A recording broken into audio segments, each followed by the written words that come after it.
మొదటి రోజు ధ్యానం కొంచెం వివరణాత్మకంగా మనం విందాము. అందరూ భక్తి శ్రద్ధలతో చక్కగా వ్రాసుకునే వాళ్ళంతా వ్రాసుకోండి.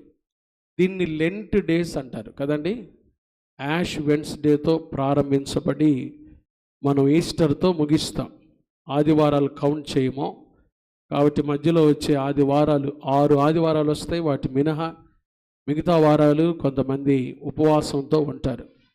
లెంట్ అనే మాటకు ఆత్మీయ వసంతం అని అర్థం. Spring season. This is called a spring, spiritual spring season, ఆత్మీయ వసంత కాలం. నేను ఎప్పుడు చెప్తాను కదా, Lent is nothing but self examination. మన ఆత్మీయ జీవితాలను స్వపరిశీలన చేసుకోవటానికి ఈ ఆత్మీయమైన వసంతకాలం ఏర్పాటు చేయబడింది. లెంట్ అనేది లెంజ్ అనే జర్మన్ భాష పదం నుంచి వచ్చింది. ఈ పదం లెంట్ అనే పదం.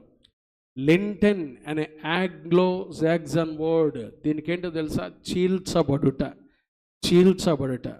విత్తనం వేసినప్పుడు భూమిలోకి వెళ్ళి అది ఏం చేస్తుంది చెప్పండి? చీల్చుకొని అది ఒక మొక్కగా పైకి వచ్చినట్టుగా క్రీస్తులో మనము యేసుక్రీస్తు ప్రభు శిలువను ధ్యానిస్తున్నప్పుడు ఆత్మీయంగా మన జీవితాలు చిగురించబడాలి. ఇది ఆత్మీయ వసంత కాలం. ఆత్మీయంగా మనం చిగురించే సమయం ఇది. బాగా ఈ 40 రోజులు దేవుని వాక్యాన్ని ధ్యానం చేస్తూ యేసయ్యకు దగ్గరగా జీవిస్తూ మన ఆత్మీయ జీవితాలు సరిచేసుకుంటూ దేవుని వాక్యం ద్వారా మనల్ని మనం పరిశుద్ధపరుచుకుంటూ దేవునికి దగ్గరగా జీవించే కాలం ఈ ఆత్మీయ వసంత కాలం లెంట్. ఈ 40 దినాలు ఎందుకు పాస్టర్ గారు అంటే, వాస్తవంగా ఇది చరిత్రలో అంటే యేసు ప్రభు సిలువ వేయటానికి ముందు 40వ రోజు నుంచి ఆయన మీద కుట్రలు ప్రారంభించబడ్డాయి. యేసయ్యను పట్టుకోవటానికి ఎక్కడ దొరుకుతాడా యేసయ్య, ఎలా పట్టుకోవాలా అని చెప్పి ఆయన మీద కుట్రలు జరుగుతున్న కాలం. అంటే ఈ 40 రోజులు జరిగే ఈ కాలం, దీన్ని ఏమంటారో తెలుసా? చరిత్రలో క్వాడ్రగ్రిసిమా అంటారు. క్వాడ్రగ్రిసిమా అంటే 40 రోజుల పరిమాణం. యేసుక్రీస్తు ప్రభువారు కరెక్ట్గా ఆయన సిలువ వేయటానికి ముందుగా ఈ రోజు నుంచి యేసయ్యను సిలువలో పట్టుకోవటానికి ఒక కుట్ర, యూదులు కుట్ర పన్నారు. ప్రధాన యాజకులు, పరిసయ్యులు, శాస్త్రులు. కాబట్టి దాన్ని మనం చరిత్రలో తీసుకొని యేసయ్య సిలువ శ్రమల కాలంగా దీన్ని మనం పరిగణ చేసుకుంటూ వాక్యాలు ధ్యానం చేయటం చరిత్రలో ప్రారంభించబడింది. ఏదేమైనా ఈ సమయంలో మనం చక్కగా ఉపవాసాలు ఉంటారు కదండి. ఉపవాసాలు ఈ 40 రోజులు ఉపవాసం ఉండటం ఎందుకు పాస్టర్ గారు అంటే, 3 విషయాలు చెప్తాను. ఉపవాసం దేనికి అంటే, ఉపవాసం ఎందుకంటే ఎక్కువ సమయం దేవునిలో గడపటానికి, ప్రార్థన చేసుకోవటానికి. ఉపవాసం ఎందుకంటే మనం ఏదో బయట మనుషులకు చూయించుకోవటం కోసం కాదు, ఎక్కువ సమయం దేవునిలో గడపటానికి, దేవునిలో ప్రార్థన చేసుకోవటానికి ఇది ఒక చక్కటి సమయం. 40 రోజుల ప్రార్థనా సమయం. ఉపవాసం ఎందుకు? రెండో విషయం, మన మనసు దేవుని మీద శ్రద్ధ చూపించట కొరకు. బాగా మన మనసు దేవుని మీద శ్రద్ధ చూపించట కొరకై ఉపవాసం. తర్వాత దేవుని ఎడల మనకున్న భక్తిని చూపించడానికి కూడా ఉపవాసం కదండి. భక్తి భావాలకు కూడా ఉపవాసం ఉంటారు. మరి మీరు ఎలా ఉపవాసం ఉంటున్నారో తెలియదు, కానీ ఏదైనా ఒక పూట ఉపవాసం ఉండొచ్చు. ఉపవాసం ఉండగలిగిన వారు ఎప్పుడు ఉపవాసం ఉన్నా ఈ 3 విషయాలు గుర్తుపెట్టుకోవాలి. ఒకటి, ఉపవాసం ఉండేది ఎందుకు చెప్పండి? ఎక్కువ సమయం ప్రార్థనలో దేవునిలో గడపటం కోసం. రెండవది, మన మనసు దేవుని మీద నిమగ్నం చేసుకొని బ్రతకటం కోసం. మన భక్తి భావాలు దేవుని మీద చూపించడం కోసం మనం ఉపవాసం ఉండాలి అన్న విషయాన్ని మనం జ్ఞాపకం. ఉపవాసం ఉంటూ లోక సంబంధమైన జీవితం జీవించకూడదు. ఉపవాసం ఉంటూ దేవునికి అసహ్యమైన పనులు మనం చేయకూడదు. ఉపవాసం ఉంటూ దేవునికి అయిష్టమైన జీవితాలు జీవించకుండా మన ఆత్మీయ జీవితాలు సరిచేసుకోండి కొరకై మనం భక్తి భావాలతో ఉపవాసం ఉండాలి. తర్వాత ఇది ఈ రోజున ఏమంటారంటే యాష్ వెన్స్డే అంటారు కదండి. భస్మ బుధవారం అని కూడా అంటారు. భస్మము, బూడిద బైబిల్లో పశ్చాత్తాపానికి సాదృశ్యం. దీని విషయం కూడా ఒక 3 మాటలు చెప్తాను. 3 మాటలు. భస్మము, బూడిద గురించి. బూడిద అస్థిరమైనది కదండి, స్థిరము లేనిది. ఎటు గాలిస్తే అటు ఊగిపోద్ది బూడిద. మన బ్రతుకులు కూడా ఒకప్పుడు అలాంటివే. మన బ్రతుకులు కూడా ఒకప్పుడు అలాంటివే. యేసుక్రీస్తు ప్రభువుని మన సొంత రక్షకునిగా అంగీకరించక ముందు మన బ్రతుకులు కూడా ఒక బూడిద లాంటివే. రెండవది, బూడిద, దానికి విలువ లేదు కదండి, వాల్యూలెస్, విలువ లేనిది బూడిద. అది చెట్టు కొమ్మ నుంచి వేరు చేయబడి కాల్చబడి బూడిదగా మార్చబడేది, విలువ లేనిది. అలాంటి బ్రతికే ప్రభువులోకి రాకముందు మనం కూడా విలువలేని వారమే. లోకంలో మన బ్రతికి ఎటువంటి బ్రతుకో తెలుసా? విలువలేని బ్రతుకు మంది. కానీ దేవునికి స్తోత్రం, ఎప్పుడైతే యేసు ప్రభువుని మన సొంత రక్షకునిగా అంగీకరించామో విలువలేని మన జీవితాలకు యేసయ్య ఏమి ఇచ్చాడు చెప్పండి? ఒక విలువ ఇచ్చాడు, ఒక విలువ ఇచ్చాడు, ఒక బ్రతుకు అర్థం ఇచ్చాడు, జీవితాన్ని బాగు చేసుకునే భాగ్యం ఇచ్చాడు యేసయ్య. చూడండి, మూడోది, బూడిద యూజ్లెస్, నిష్ప్రయోజనమైనది, ప్రయోజనం లేనిది కదండి. బూడిద దేనికి పనికిరాదు. అలాంటి బ్రతుకు మంది ఒకప్పుడు. కానీ ప్రభు కృప వలన దేవుడు మనల్ని ప్రేమించి మనకొక ప్రయోజనకరమైన జీవితాన్ని ఇచ్చాడు. పౌలు ఒనేసిము గురించి ఏమంటాడో తెలుసా? మునుపు నీకు ఎవరు చెప్పండి? ఒనేసిము నిష్ప్రయోజనమైన వాడే, అయితే ఇప్పుడు నీకు నాకు ఏమయ్యాడు చెప్పండి? ప్రయోజనకరమైన వ్యక్తి అయ్యాడు ఒనేసిము. కాబట్టి అలాంటి జీవితాల్ని ప్రభు ప్రేమించి విలువగా మార్చాడు, ప్రయోజనకరంగా తీర్చిదిద్దిన యేసయ్యను మనం ఎంతైనా రుణపడి ఉన్నాం. ఆయన సిలువను జ్ఞాపకం చేసుకుంటూ ఈ 40 దినాలు ప్రభువుకు దగ్గరగా, ఈ 40 దినాలే కాదండి, మన జీవిత కాలం కూడా యేసయ్య సిలువను జ్ఞాపకం చేసుకుంటూ దేవునికి ఇష్టంగా మనం జీవించుటకు పరిశుద్ధాత్మ దేవుడు అట్టి కృప మనకు దయచేనుగాక. ఆమేన్.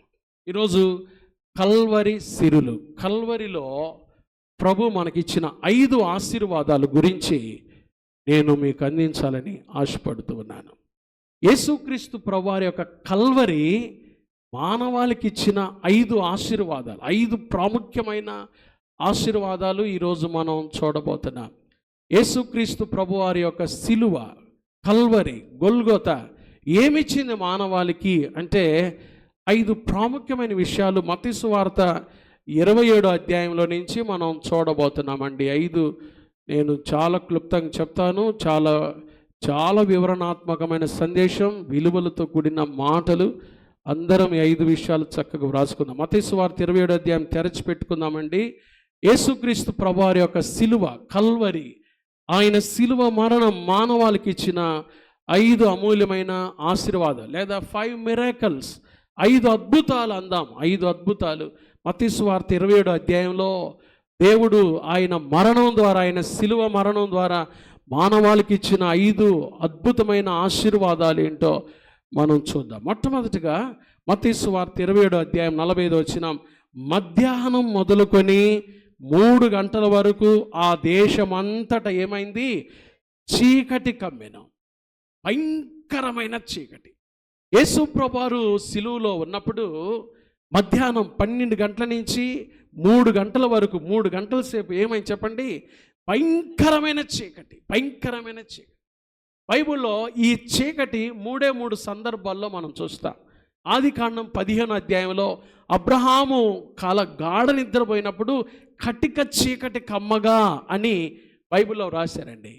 నిర్గమాకాండం 10వ అధ్యాయంలో ఐగుప్తులో నుంచి దేవుడు తన ప్రజలను బయటికి తీసుకొని రావడానికి ఆయన వాడిన ఒక తెగులేంటో చెప్పండి? కటిక చీకటి, చిమ్మని చీకటి కమ్మగా. తర్వాత 3వ సందర్భం, అటువంటి చీకటి ఎక్కడొచ్చిందో తెలుసా? యేసు ప్రభువారు సిలువలో చనిపోయే సమయంలో ఆయన సిలువ మీద ఉన్నప్పుడు 9 గంటల నుంచి 12 గంటల వరకు భయంకరమైన రోమా సైనికుల ద్వారా శ్రమ అనుభవించాడు. 12 గంటల నుంచి 3 గంటల వరకు భయంకరమైన చీకటి. చూడండి, ఆ మాట చదువుదాం.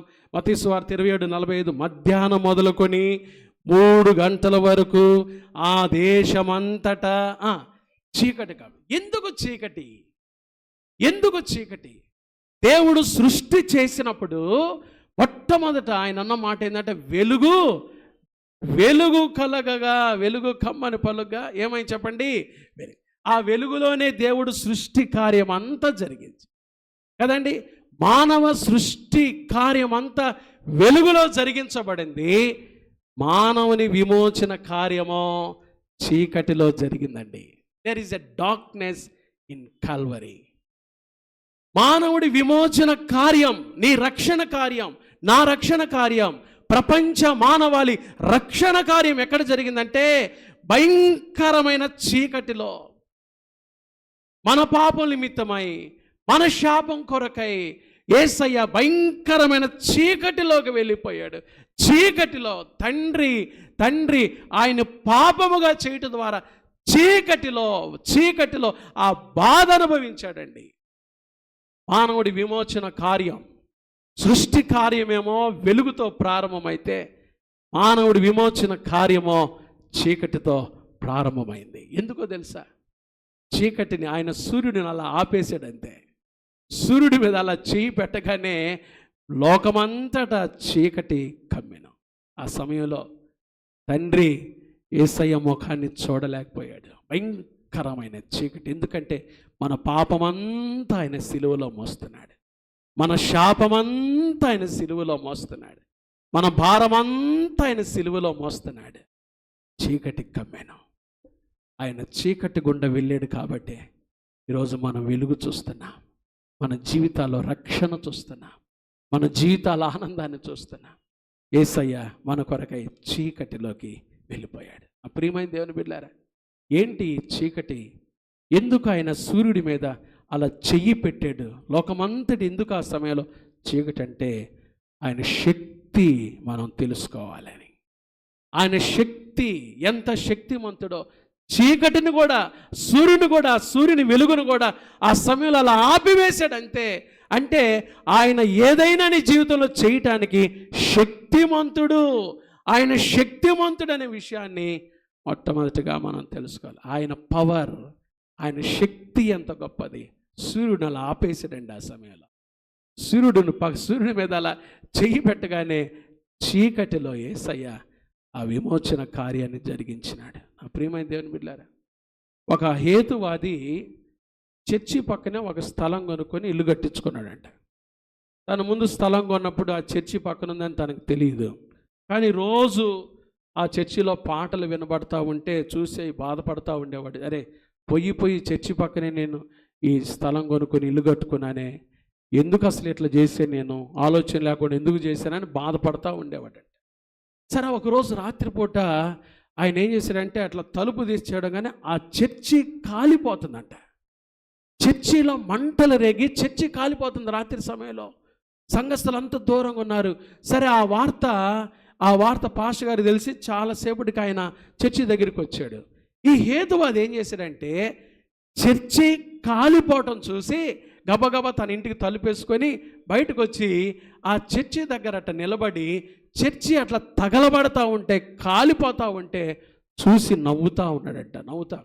పాస్టర్ గారు వచ్చి చూసేలాగే చాలా బాధేసి పాస్టర్ గారు అడిగాడంటే, ఏంటండి మా చర్చి కాలిపోతుంటే మీరేంటి నవ్వుతున్నారు, ఎందుకు మీరు నవ్వుతున్నారు అని అంటే ఈ హేతువాది అన్నాడంట, నా జీవితంలో మొట్టమొదటిసారిగా చర్చి కాలటం చూస్తున్నాను, ఈ చర్చిలో నిప్పులు రగలటం నేను చూస్తున్నాను అని చెప్పాడంట. అవునండి, చాలాసార్లు దేవుడు మన కొరకై సిలువలో చీకటి గుండా ఎందుకు వెళ్ళాడంటే ఆయన శక్తి మనకిచ్చి శక్తిమంతులుగా చేయటానికి, శక్తిమంతులుగా జీవించడం కొరకై ప్రభు మనకి ఆయన చీకటి గుండా వెళ్ళి సూర్యుడిని కూడా ఆ వెలుగును కూడా అలా ఆపేశాడు. అయితే ఆ శక్తి నీలో ప్రతిబింబింపజేస్తుందా? ఆ శక్తి నీలో పనిచేస్తుందా? దేవుని కోసం రగులుతున్నావా? దేవుని కోసం ఉజ్జీవంగా జీవిస్తున్నామా? ఒక ప్రశ్న వేసుకుని ఆ హేతువాది అన్నాడు, నా జీవితంలో మొట్టమొదటిసారిగా ఈ చర్చిలో కాలటం నేను చూస్తున్నానండి, నిప్పులు రావటం చూస్తాను. దేవుని బిడ్డలారా, దేవుని శక్తిని మనం అనుభవిస్తుంటే మన బ్రతుకుల్లో కూడా ఏం రావాలి చెప్పండి? ఆ శక్తితో నింపబడిన వారమైతే దేవుని కొరకు అలా రగలాలి, దేవుని కొరకు అలా ఉజ్జీవంతో మనం మంటలు మండాలి, దేవుని కొరకు అలా జీవించాలి. ఉందా? ఆసక్తి ఉందా? దేవుని కొరకు అటువంటి సాక్ష్యంతో శక్తిమంతులంగా మనం బ్రతుకుతున్నామా? ఒకసారి మనం జ్ఞాపకం చేసుకుందాం. కాబట్టి ప్రభు చనిపోయినప్పుడు ఆయన సిలువ దగ్గర జరిగిన మొదటి అద్భుతం ఏంటి చెప్పండి? దేశమంతటి ఏం గమ్మినో చీకటిగా. రెండవ చూడండి 51వ వచనం, మత్తయి సువార్త 27:51. అప్పుడు దేవాలయపు తెర పైనుండి క్రింది వరకు రెండుగా చినిగెను. దేవాలయపు తెర చినిగిపోయిందండి. దేవాలయపు తెర దాదాపు 3.5 అంగుళాల మందం ఉంటుంది. ఇటు నుంచి 6 జతల గుర్రాలు, ఇటు నుంచి 6 జతల గుర్రాలు పెట్టించి ఆ దేవాలయపు తెరను కట్టేసి మీరు వెళ్ళండి అని, అవి గుర్రాలు ఎంత స్పీడ్గా లాగినా కానీ ఆ తెర చినగదంట. అంత మందము, అంత గట్టిది కదండి. యెరూషలేము దేవాలయంలో ఆవరణము, పరిశుద్ధ స్థలము, అతి పరిశుద్ధ స్థలం. ఈ పరిశుద్ధ స్థలానికి అతి పరిశుద్ధ స్థలానికి మధ్యలో ఏముంటుంది చెప్పండి? తెర ఉంటుంది, వెయిల్ ఉంటుంది. ఈ తెర దాదాపు చాలా పొడవు ఉంటుంది, 3.5 అంగుళాల మందం ఉంటుంది. అంత మందముతో కూడింది. యేసుప్రభువు చనిపోయినప్పుడు పైనుండి క్రిందికి చినిగింది. చూడండి, పైనుండి క్రిందికి చినగటం దేనికి సాదృశ్యమో తెలుసా? ఇప్పుడు దేవుని సన్నిధిలోకి మనందరం వెళ్ళచ్చు. అంతకుముందు అతి పరిశుద్ధ స్థలంలోకి ఎవరు వెళ్ళేవాళ్ళు తెలుసా? ప్రధాన యాజకుడు మాత్రమే. ఎప్పుడు? సంవత్సరానికి ఒక్కసారి మాత్రమే వెళ్ళేవాడు. అది కూడా అతనిలో కానీ ఏదైనా దోషం ఉంటే ఏం చేసేవాడు? అక్కడే పడి చనిపోయేవాడు. కానీ దేవునికి స్తోత్రం, దేవాలయపు తెర చినగటం ద్వారా నేడు మనందరం నేరుగా ఎక్కడికి వెళ్ళచ్చు చెప్పండి? అతి పరిశుద్ధ స్థలానికి వెళ్ళచ్చు. పౌలు అదే మాట అంటాడు హెబ్రీయులకు రాసిన పత్రిక 4వ అధ్యాయం. చూడండి ఎంత చక్కటి మాట రాస్తాడు పౌలు. హెబ్రీయులకు రాసిన పత్రిక 4వ అధ్యాయము 16వ వచనం. కనుక మనము కనికరింపబడి సమయోచితమైన సహాయము కొరకు కృప పొందినట్లు ధైర్యముతో, ఎక్కడికి? ధైర్యముతో. ఒకప్పుడు ఈ ధైర్యం లేదు, పరిశుద్ధ స్థలంలోకి నేరుగా వెళ్ళే ధైర్యం లేదు. కానీ దేవునికి స్తోత్రం, యేసయ్య శిలువ మరణం ధైర్యంగా ఆయన సన్నిధికి వచ్చి ప్రార్థన చేసుకునే భాగ్యాన్ని ఇచ్చింది. ఒకటి శక్తినిచ్చింది, రెండవది ప్రార్థనా భాగ్యం ఇచ్చింది. యేసయ్య శిలువ మరణం మనందరం ప్రార్థన చేసుకునే భాగ్యం ఇచ్చింది. నీవెవరమైనా సరే, నువ్వు ఏ పరిస్థితుల్లో ఉన్నా సరే, నేరుగా వచ్చి దేవుని సన్నిధిలో ప్రార్థన చేసుకునే ఒక గొప్ప ఆధిక్యత యేసు ప్రభు వారి యొక్క శిలువ మరణం మనకిచ్చింది. చూడండి, ఒకప్పుడు ఈ ఆధిక్యత లేదు కదండి. మన కోసం ఎవరో యాజకుడు మధ్యవర్తిగా ఉండి ప్రార్థన చేయాలి. కానీ ఇప్పుడు ఆ మధ్యవర్తితో పని లేదు. నేరుగా యేసుక్రీస్తు ప్రభునందు విశ్వసించిన నీవు నేరుగా వచ్చి ధైర్యంగా ఎక్కడ చేసుకోవాలి చెప్పండి? అతి పరిశుద్ధ స్థలంలోకి వెళ్ళి ప్రార్థన చేసుకునే భాగ్యాన్ని యేసయ్య శిలువ మరణం మనకిచ్చింది. చూసారా? ఒకటి శక్తినిచ్చింది, రెండవది ప్రార్థనా భాగ్యాన్ని ఇచ్చింది. మూడో మాట చూద్దాం. చూడండి, మత్తయి సువార్త 27వ అధ్యాయము 51వ వచనంలోనే, భూమి వణికెను, బండలు ఏమైపోయినాయి? బద్దలాయన. యేసుప్రభువు చనిపోయినప్పుడు మూడో అద్భుతం ఏం తెలుసా? బండలు ఏమైనాయి అంట? బండలు బద్దలాయను. ఆ మాట చూడండి, బండలు బద్దలాయను, రాళ్ళు బద్దలైపోయినాయి అంటండి.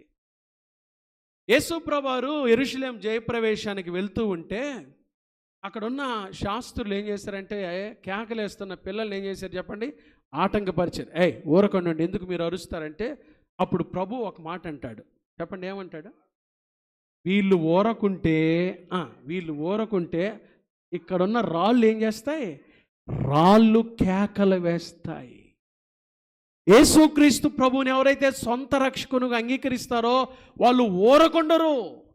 వారు బండలు బద్దలైనట్టుగా వారు ప్రభువుని స్తుతిస్తానే ఉంటారు, స్తుతి ఆపరు.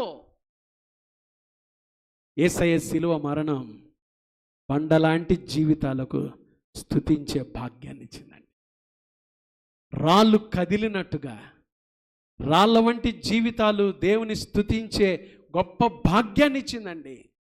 ఒకప్పుడు మనం దేవుని స్తుతించే ఆధిక్యత లేదు మనకు, కానీ దేవునికి స్తోత్రం, ఇప్పుడు ప్రతి విషయంలో కదండి పౌలు అంటాడు, ప్రతి విషయమునందు మీరు దేవునికి ఏం చెల్లించండి? కృతజ్ఞతాస్తుతులు చెల్లించండి. ఇలాగు చేయుట మీ విషయంలో దేవుని చిత్తము. ప్రతి విషయంలో, కష్టంలో, నష్టంలో మనం దేవుని బిడ్డలంగా స్తుతించాలంతే, స్తుతించాలి. దావీదు అంటాడు, నేను ఎల్లప్పుడూ యెహోవాను స్తుతించెదను, నిత్యము ఆయన కీర్తి ఎక్కడుంటుంది? నా నోట ఉండును. ఎల్లప్పుడూ స్తుతించాలి. బండలాంటి హృదయాలు కూడా స్తుతించే భాగ్యం యేసయ్య శిలువ మరణం ద్వారా మనకు దక్కింది. ఆ ప్రియమైన దేవుని బిడ్డలారా, ఇంకా నువ్వు దేవుని స్తుతించకుండా కదండి, కొన్నిసార్లు మనం ఏదైనా కష్టం రాగానే, బాధ రాగానే ఏం చేస్తాం చెప్పండి, స్తుతించటం మానేస్తాం. 147వ కీర్తనలో దేవునికి స్తోత్రము గానము చేయుట మంచిది అని రాస్తే అక్కడ చాలా కారణాలు రాస్తే ఏమంటాడు తెలుసా, గుండె చెదరిన వారిని బాగు చేయు వాడని, వారి గాయములన్నీయు కట్టుచున్న స్తుతి మీరు బాగా గమనించండి. మీరు దేవుని స్తుతించేవారైతే గుండె చెదరిన వారిని కూడా స్తుతి బాగు చేస్తుంది, గాయాలు కట్టిద్ది స్తుతి. ఎక్కువ సమయం దేవుని స్తుతించండి. మీకు ఏదైతే బాగలేదో, ఎక్కడ మీ జీవితం గాయపడిందో, గాయాలు కట్టే శక్తి దేవుని స్తుతించడంలో. స్తుతించాలి. బండలు బద్దలైనవి యేసు ప్రభు శిలువ మరణంలో. బండలాటి హృదయాలు బద్దలైపోయినాయి. ఇంకా నీ జీవితంలో దేవుని స్తుతించుకుంటుంటే ఈ రాత్రి ప్రభు శిలువ మరణాన్ని గుర్తు చేసుకో. బండలు బద్దలైనవి అంట. ఎందుకో తెలుసా, దేవుని స్తుతించినాయి. ఆ బండలు కూడా, రాళ్ళు కూడా ఆ సమయంలో ప్రభుని స్తుతించినాయి. ఒకటి చీకటి ఆయన శక్తిని మనకు తెలియపరిచింది. రెండవది దేవాలయపు తెర ప్రార్థన చేసుకునే భాగ్యాన్ని ఇచ్చింది. మూడవది బండలు బద్దలవటం దేవుని స్తుతించే భాగ్యం. నాలుగోది చూద్దాం, చూడండి 52వ వచనం, మత్తయి సువార్త 27వ అధ్యాయము 52వ వచనం. సమాధులు ఏం చేయబడ్డాయి, తెరవబడెను. యేసు ప్రభువారి శిలువ మరణం దగ్గర సమాధులు తెరవబడ్డాయి. సమాధి లాంటి బ్రతుకులు తెరవబడాలి. సమాధులు తెరవబడ్డాయండి. చాలామంది క్రైస్తవులు ఈ రోజులు ఎలా బ్రతుకుతున్నారో తెలుసా, సమాధుల్లాగా బ్రతుకుతున్నారు. జీవించుచున్నారన్న పేరు మాత్రం ఉన్నది కానీ నీవు సాధ్య సంఘంతో ప్రభు అంటాడు. యేస్కేలు గ్రంథం 37వ అధ్యాయం చూడండి. ఒక సాదృశ్యం చూద్దాం ఇక్కడ. యేస్కేలు గ్రంథం 37వ అధ్యాయం. యేస్కేలు గ్రంథం 37వ అధ్యాయము 11వ వచనం చదువుతున్నాను. అప్పుడు ఆయన నాతో ఇట్లా, నేను నరపుత్రుడా, ఈ ఎముకలు ఇశ్రాయేలందరినీ సూచించుచున్నవి. వారు మన ఎముకలు ఎండిపోయేనో, మన ఆశ విఫలమాయనో. చాలామంది అంటున్న మాటలండి ఈ రోజుల్లో. మన ఆశ విఫలమాయనో, మనం ఏమైపోయామో, నాశనం అయిపోయామో. మేబీ మీలో ఎవరో ఈ మాట అనుకొని వచ్చుంటారు, నాశనం అయిపోయిందండి నా బ్రతుకు, నాశనం అయిపోయిందండి నా బ్రతుకు, ఆశలే లేవండి నా బ్రతుకు, ఆశలు ఆవిరైపోయినాయండి నా బ్రతుకులో. అప్పుడు దేవుడు ఏమన్నాడు చూడండి, 12వ వచనం, యేస్కేలు గ్రంథం 37:12. కాబట్టి ప్రవచనమెత్తి వారితో ఇట్లనము, ప్రభువు యెహోవా సెలవిచ్చినదేమనగా, నా ప్రజలారా, మీరున్న సమాధుల్లో నుండి మిమ్మల్ని బయటికి రప్పించి. ఎవరండి మన దేవుడు? ఎవరు చెప్పండి? సమాధులు తెరిచేవాడు. చెప్పండి గట్టిగా, ఎవరైనా? సమాధులు తెరిచేవాడు. జీవితంలో ఆశలు విఫలమైపోయాయని దిగులు పడుతున్నావా? అయ్యా, నాకు భవిష్యత్తు గురించి అసలు ఏ స్కోప్ లేదు పాస్టర్ గారు, ఏ హోప్ లేదు పాస్టర్ గారు, అసలు జీవితంలో ఆశలన్నీ అడియాశలు అయిపోయాయండి. నా పిల్లలు ఏమైపోతారో, నా కుటుంబం ఏమైపోద్దో, నా ఆర్థిక ఇబ్బందుల వల్ల, నా అనారోగ్యం వల్ల, నా పరిస్థితుల వల్ల నేను ఏమైపోతానో నాకు అర్థం కావట్లేదు పాస్టర్ గారు. అదేనండి సమాధులు. సమాధి జీవితం అలాంటిదే. ప్రభు శిలువలో మరణించినప్పుడు ఏం జరిగింది తెలుసా? సమాధులు తెరవబడ్డాయి. చెప్పండి గట్టిగా, ఏం తెరవబడ్డాయి? సమాధులు అంటే సమాధుల లాంటి జీవితాలను తెరిచే శక్తి యేసు ప్రభు వారి శిలువ మరణానికి ఉంది. ఆయన శిలువలో మరణించినందుకు. సమాధిలాగా నీ బ్రతుకైపోయిందా? ఆరోగ్యం రోజు రోజుకి క్షీణించిపోతుందా? అప్పుల ఊబిలో కూరిగిపోయి నా బ్రతుకు ఏమైపోద్దో, ఆర్థికంగా చితికిపోతున్నానండి, పిల్లలు పుట్టగా నా బ్రతుకు ఆశ ఆవిరైపోయిందండి, ఇక జీవితం గురించి, భవిష్యత్తు గురించి ఆశ లేదు పాస్టర్ గారు. నాకు నా బ్రతుకు ఎట్లా ఉంటుందో, నా పిల్లలు ఎట్లా ఉంటారో, నా కుటుంబం ఎట్లా ఉంటుందో, నా బిడ్డకు పెళ్ళైద్దో కాదో. ప్రభు శిలువ దగ్గర ఏమైంది తెలుసా? సమాధులు తెరవబడ్డాయి. సమాధులు తెరుస్తాడు యేసయ్య. సమాధులు తెరుస్తాడు యేసయ్య. బ్రతుకు మీద ఆశ లేని వారికి కూడా ఒక్క ఆశను పుట్టిస్తాడు. మూడుబారిన జీవితాలను ఏం చేస్తాడు చెప్పండి?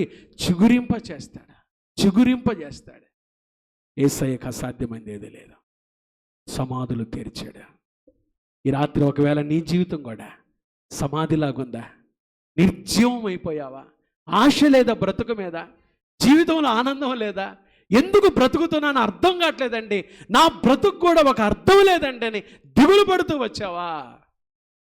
యేసయ్య సిలువ మరణం సమాధి లాంటి జీవితాలను తెరిచింది. సమాధులు తెరవబడ్డాయి. ధైర్యంగా ఉండు. యేసయ్య నువ్వు నమ్ముకో. ఈ రాత్రి నీ బ్రతుకు కూడా, ఆశ విఫలమైపోయిన నీ జీవితంలో కూడా నూతన ఆశలు చిగురింప చేసి నిన్ను బాగు చేసి సమాధి లాంటి నీ జీవితంలో కూడా ఆశలు పుట్టించి నూతన జీవితాన్ని ఇవ్వటం కొరకే ఆయన సిలువలో మరణించాడు. 4వది, సమాధులు తెరవబడ్డాయి. ఆఖరి మాట చూడండి, మత్తయి సువార్త 27వ అధ్యాయము. మత్తయి సువార్త 27వ అధ్యాయము. సమాధులు తెరవబడ్డాయి. 54 వచ్చిన చూడండి. శతాధిపతియు అతనితో కూడా యేసునకు కావలి ఉన్న వారును భూకంపమును జరిగిన కార్యములన్నిటిని చూచి మిక్కిలి భయపడి నిజముగా ఈయన దేవుని కుమారుడని చెప్పుకొనిరి. సైనికులు మారారండి, క్షమించబడ్డారు. యేసయ్య సిలువ దగ్గర యేసు ప్రభు సిలువ మరణాన్ని చూచి ఆ శతాధిపతి సైనికులు ఈయన నిజముగా ఏమన్నారు చెప్పండి? దేవుని కుమారుడు. వారిలో పశ్చాత్తాపం, వారికి క్షమాపణ భాగ్యం. కరడుగట్టిన సైనికులకు, రోమా సైనికులకు యేసు సిలువ దగ్గర క్షమాపణ భాగ్యం. వారు క్షమించబడ్డారండి. ప్రభువుని ఎప్పుడైతే ఈయన నిజముగా దేవుని కుమారుడు అని అంగీకరించారో వారి హృదయంలో ఒక క్షమాపణ భాగ్యం. యేసు సిలువ దగ్గర రోమా సైనికులకు క్షమాపణ భాగ్యం, క్షమాపణ ఆధిక్యత. ఎంత భయంకరమైన పాపికి కూడా యేసయ్య సిలువ మరణం దగ్గర క్షమాపణ.